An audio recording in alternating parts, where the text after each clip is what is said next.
Hello friends, welcome to this video. My name is Prashant और आज की इस वीडियो में हम बात करेंगे इंग्लिश सब्जेक्ट के सबसे टफ टॉपिक समझे जाने वाली क्लोज टेस्ट की। ठीक है, देखिए क्लोज टेस्ट हो चाहे पैसेज हो चाहे इंग्लिश जैसा कोई भी भूत हो, सफलता आपकी निश्चित है। बस इंग्लिश में जरूरत होती है आपके लगन और मेहनत की। अगर आप कॉन्टिन्यूअस परसिस्टेंट एफर्ट्स करते हैं तो इंग्लिश का कोई भी चीज आपको सफल होने से रोक नहीं सकती है। तो आइए इस वीडियो में हम कुछ ट्रिक्स देखें जिसकी मदद से हम क्लोज टेस्ट को सॉल्व कर सकते हैं। तो पहला हमारा ट्रिक है कि the first step is to read it slowly without filling up the blanks. जब भी आपको क्लोज टेस्ट का क्वेश्चन मिले तो ब्लैंक भरने के पहले ब्लैंक के साथ ही साथ, बिना किसी ऑप्शन को चूज किए हुए ब्लैंक के साथ पहले आप पूरा एक बार पूरे क्लोज टेस्ट को पढ़ जाएं ब्लैंक के साथ। ठीक, इससे क्या होता है, देखिए इसके पीछे रीजन ये है कि this enables you to develop an idea about the topic. आपको एक टॉपिक की समझ हो जाती है कि टॉपिक का क्या टोन है, क्या थीम है, किस बारे में टॉपिक की बात हो रही है, जिससे उससे रिलेटेड जब आप ऑप्शंस को चेक करेंगे एक एक करके, जब ब्लैंक्स आप देखने लगेंगे फिर तब आपको चीजें ज्यादा अच्छे से समझ में आएंगी। जब तक आपको समझ में ना आ जाए, slowly read the passage 2 to 3 times. जब तक अच्छे से आपको समझ में ना जाए, हम ये नहीं कह रहे हैं कि पूरा बस आप पूरा टाइम अपना बस क्लोज टेस्ट को ही सॉल्व करने में लगा दें। एक जब तक थीम मिलने, जब तक आपको टॉपिक के बारे में समझ ना आ जाए तब तक आप 1-2 बार टॉपिक को पढ़िए, क्लोज टेस्ट को पढ़िए। फिर आप देखेंगे कि आप आसानी से और जल्दी से और बहुत ही सटीक आंसर करते हुए आगे बढ़ेंगे। दूसरा ट्रिक ये है, फास्टेस्ट तरीके से हम देख रहे हैं कि जब आपको थीम समझ में आ जाए, जब आपको क्लोज टेस्ट का थीम समझ में आ जाए कि क्या कह रहा है, क्लोज टेस्ट में बात क्या हो रही है, तो उसके अनुसार बारी बारी से सारे ब्लैंक्स को फिर फिलअप करते चले जाएं। ध्यान रखें वही ब्लैंक्स फिलअप करें जिसमें आप बहुत ही सर्टेन हो कि हाँ इसके सिवा तो इसमें कुछ हो ही नहीं सकता है, डैम श्योर हो जाए जिसके बारे में, वही फिर उसको फिर आप टिक कर लें। पहले एक बार सारे ऑप्शंस को टिक कर लें जिसमें आप श्योर हैं।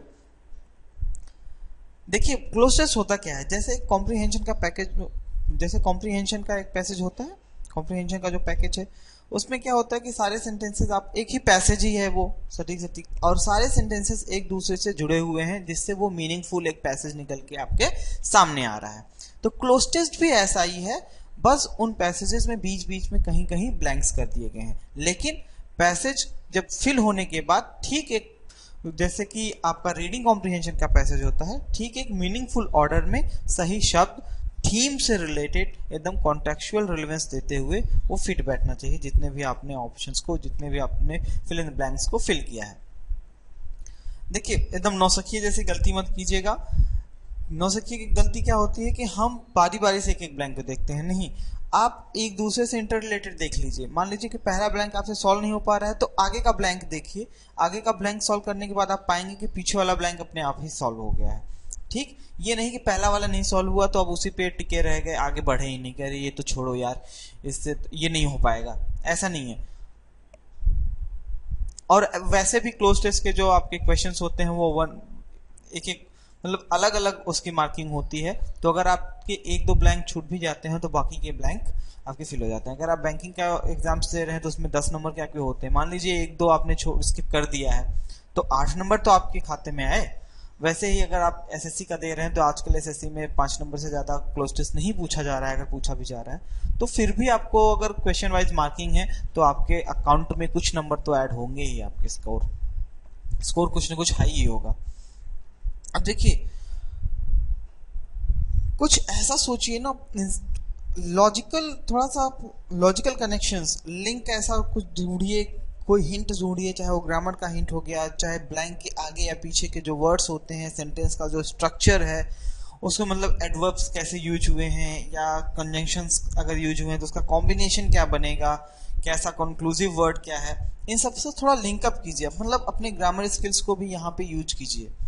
ठीक, आप देखेंगे कोई ना कोई आपको हिंट जरूर मिल जाएगा। सेंटेंस का स्ट्रक्चर मान लीजिए कुछ ऐसा गया हो, प्रेजेंट का गया हो, तो जाहिर सी बात है कि ऑप्शंस के जो वर्ब्स के जो फॉर्म होंगे वो प्रेजेंट में होगा या पास्ट में होगा, या मान लीजिए अगर मॉडल वर्ब्स यूज हुआ है, पास्ट मॉडल वर्ब्स यूज हुआ है तो वो थर्ड फॉर्म लेगा, अगर प्रेजेंट मॉडल वर्ब्स यूज हुए हैं तो वो फर्स्ट फॉर्म लेंगे। तो इस तरीके से कुछ ना कुछ, या कुछ ऐसे वर्ड्स फिक्स होते हैं जो प्रीपोजिशंस के साथ एकदम सटीक वही प्रीपोजिशंस यूज ही किए जाते हैं उनके साथ, तो इस तरीके से आप देखेंगे कि अगर आप अपने ग्रामर पे भी थोड़ा ध्यान देंगे तो आपको आप पाएंगे कि कुछ ना कुछ आपको हिंट जरूर वहां पे मिल जाएगा। फिर अगर आपको ऐसे हिंट नहीं मिल रहा है, अगर आपकी रीडिंग स्किल्स अच्छी है, आप अच्छा रेगुलर रीडिंग करते हैं, इसीलिए मैं हमेशा फोर्स भी करता हूं लोगों को कि अगर आप रीडिंग करें तो मेरा 100% दावा है कि अगर कोई बस न्यूज़पेपर पढ़ता है और साल भर से वो रेगुलर न्यूज़पेपर पढ़ रहा है या नॉवेल्स पढ़ रहा है, इंग्लिश की बुक्स पढ़ रहा है, मैगजीन्स पढ़ रहा है, अगर उसकी इंग्लिश अच्छी है, रीडिंग अच्छी है, तो क्लोज टेस्ट, पैराजम्बल और रीडिंग कॉम्प्रिहेंशन, ये तीनों और वोकैबुलरी के जो भी क्वेश्चंस हैं, और देखते हैं कि मान लीजिए ग्रामर भी आप ना सबकॉन्शियसली सही कर जाएंगे। आपको भले उसके रूल्स वगैरह नहीं पता हो, लेकिन सबकॉन्शियस में आपके ग्रामर चला जाता है और आप आसानी से क्वेश्चंस को सॉल्व कर पाते हैं।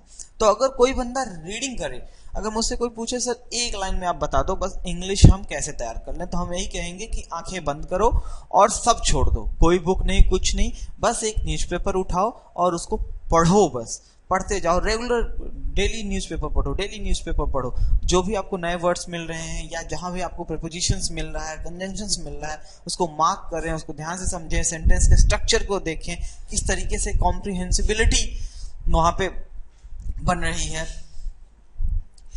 ये सब देखें। या रीडिंग मान लीजिए उसी में से कुछ क्वेश्चंस बनाने की कोशिश करें, किसी एक पैरा को पढ़ के या किसी एक न्यूज आर्टिकल्स को पढ़ के, तो आप पाएंगे कि आपका रीडिंग इम्प्रूव होगा, आपकी इंग्लिश, हम कह रहे हैं कि ग्रामर की बुक्स पढ़ने से ज़्यादा आपकी इंग्लिश इम्प्रूव आपको रेगुलर न्यूज़पेपर रीडिंग से होता है। अगर कुछ भी जो बचा खुचा है, यूट्यूब पे जाइए, रियलिटी शोज देखिए, न्यूज़ इंग्लिश में न्यूज़ देखिए, जैसे आपका टाइम्स नाउ हो गया या IBN 7, इन सब पे जाके आप न्यूज़ सुन सकते हैं इंग्लिश के, ठीक।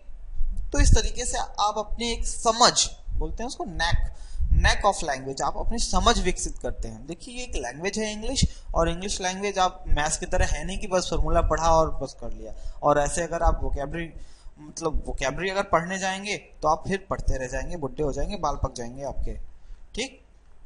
तो अच्छा है कि आप एक साल का न्यूज़पेपर पढ़ लीजिए, तो 6 से 7 महीने अगर आप न्यूज़पेपर को देते हैं तो आप पाएंगे कि ज़्यादा से ज़्यादा वर्ड्स जो आपके सामने आ रहे हैं, आपकी एक समझ विकसित हो जाती है और रीडिंग आपकी काफ़ी अच्छी इंप्रूव हो जाती है। तो इंग्लिश में अगर आपके 25 मार्क्स है तो 20 मार्क्स तो आपके कहीं नहीं गए हैं, ठीक, अगर आप बस न्यूज़पेपर पढ़ते हैं। आइए अब आगे बात करते हैं कि कुछ साधारण सी गलतियां जो होती हैं, जो हम अक्सर करते हैं, एवरीवन डज इट, ठीक है। सबसे बड़ी बात यह है, सबसे पहली बात कि फोकसिंग वन ब्लैंक एट ए टाइम। आप क्लोज टेस्ट का पैसे सॉल्व करने चल रहे हैं तो आप सारे उसके जो सेंटेंसेज है वो इंटरकनेक्टेड है, लिंक्ड है, तो उसके हिसाब से देखिए, बस एक ब्लैंक पे मत जाइए, किसी ब्लैंक को बस फिल करके आगे बढ़ना है। क्या कभी कभी क्या होता है कि आपको लगता तो है सही है, लेकिन आगे के कॉन्टेक्चुअल रिलेवेंस को देखते हुए पता चलता है कि आपने जो वर्ड यूज किया था पिछले वाले ब्लैंक में वो गलत हो जा रहा है, क्योंकि आगे के अर्थ अनर्थ में बदलते चले जा रहे हैं, ठीक। लेस प्रैक्टिस होती है। देखिए क्लोज टेस्ट या रीडिंग कॉम्प्रिहेंशन के जो पैसेज होते हैं वो वाइड एरिया से कवर होते हैं, कभी इकोनॉमिक्स पे आ गया, कभी सोशल पे आ गया, कभी लाइफ साइंस से आ गया, कभी फिजिक्स से रिलेटेड या कोई इन्वेंशन साइंटिफिक जर्नल से कोई कर लिया गया, तो वो वर्सेटाइल एरिया से हैं। तो बेहतर होगा कि आप ज़्यादा से ज़्यादा प्रैक्टिस करें और अलग अलग फील्ड के पैसेजेस को क्लोज टेस्ट को सॉल्व करें। पूरा वोकैबुलरी के लिए मैंने पहले ही बताया, अगर आप न्यूज़पेपर पढ़ रहे हैं तो वोकैबुलरी आपकी इम्प्रूव होगी ही होगी, आप भी चाहें तो नहीं रोक सकते हैं, ठीक। और उसके बाद क्या होगा कि आप क्लोज टेस्ट को और आसानी से सॉल्व करते चले जाएंगे, क्योंकि cloze test fill in the blanks की तरह वोकैबुलरी बेस्ड होते हैं, कभी कभी पूछ दिए जाते हैं जब वहां पे नहीं मिलते हैं, मान लीजिए कॉन्टेक्चुअल रिलेवेंस आप नहीं समझ पा रहे हैं या कहीं से आपको ग्रामर का हिंट नहीं मिल रहा है और आपकी वोकैबुलरी इंप्रूव है, तो आप क्वेश्चंस को सॉल्व कर पाएंगे। ग्रामर हिंट, उस पर आप ध्यान नहीं देते हैं। ग्रामर हिंट मतलब मैंने पहले ही बता दिया आपको पीछे कि सेंटेंस के स्ट्रक्चर्स को समझिए, कंजंक्शंस के कॉम्बिनेशन को देखिए, या कुछ ऐसे फिक्स्ड प्रीपोजिशंस वाले जो वर्ब हैं उनको देखिए, या नाउन है, प्रोनाउन है, एडजेक्टिव्स हैं, जो प्रीपोजिशंस के साथ अलग अलग प्रीपोजिशंस के साथ अपने अर्थ बदलते जाते हैं, तो वो सारी चीजें देखिए। तो ग्रामर भी आपके कई हद तक आपको क्लोज टेस्ट और आपका फिल इन द ब्लैंक्स हो गया या पैराजम्बल के क्वेश्चन सॉल्व करने में आपकी मदद करता है।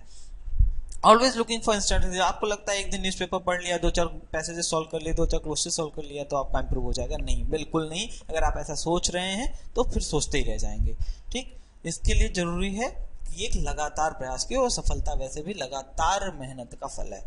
ठीक, मेकिंग फर्टिलाइजर्स है। अगर आपको नहीं समझ में आ रहा है, अगर आप श्योर नहीं हो पा रहे हैं, कोई भी आपको हिंट नहीं मिल रहा है, आप खुद सेटिस्फाई नहीं हो पा रहे हैं अपने आंसर का, तो तुक्केबाजी प्लीज प्लीज प्लीज प्लीज ना करें। ये आपको मार्क्स तो नहीं दिलाएगा बल्कि आपका मार्क्स लेके जाएगा। ठीक, तो आज की इस वीडियो में बस इतना ही। अगले वीडियो में हम लेके आएंगे कुछ नई चीजें। अगर आपको लगता है कि कुछ ऐसी चीजें हैं जो बतानी चाहिए तो जरूर उसको रिकमेंड करें। मैं कोशिश करूंगा कि अगला वीडियो उसी पे बनेगा। Thank you. Prashant signing off.